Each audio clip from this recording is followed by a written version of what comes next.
హల్లెలూయా. ప్రభువైన యేసుక్రీస్తు నామమునకు మహిమ కలుగును గాక. యేసుక్రీస్తు ప్రభువారు నిన్న నేడు రేపు నిరంతరం ఒకటే రీతిగా ఉన్నాడు అనేటువంటి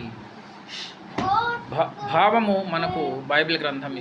హల్లెలూయా. ప్రభువైన యేసుక్రీస్తు నామమునకు మహిమ కలుగును గాక. దేవుడు యేసు ప్రభువారు నిన్న నేడు రేపు నిరంతరం ఒకటే రీతిగా ఉన్నాడు అని బైబిల్ గ్రంథం మనకు ఒక భావం ఇస్తూ ఉన్నది అన్నమాట. మార్పు చెందని దేవుడు, ఆనాడు కృపను చూపిన దేవుడు, ఇశ్రాయేలులకు కృప చూపిన దేవుడు, ఈ తరం వారికి కూడా దేవుడు కృప చూపడానికి సిద్ధముగా ఉన్నాడు అన్నమాట.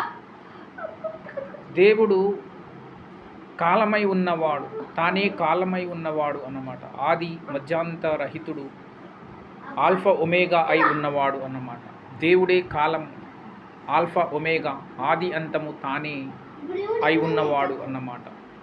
కాలమై ఉన్న దేవుడే మూడు కాలములలో ఉండువాడు అన్నమాట.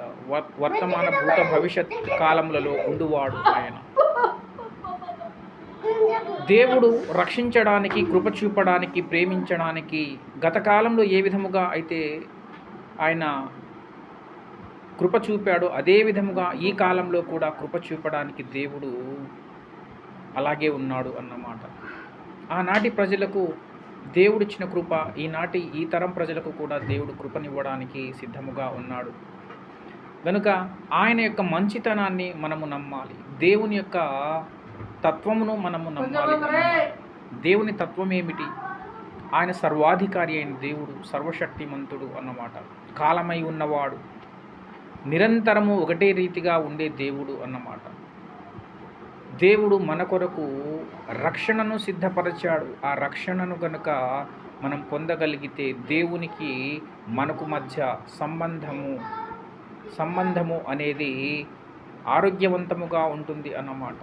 దేవునికి విరోధముగా మనము ప్రవర్తించకుండా దేవునితో సమాధానమును కలిగి ఉంటాము.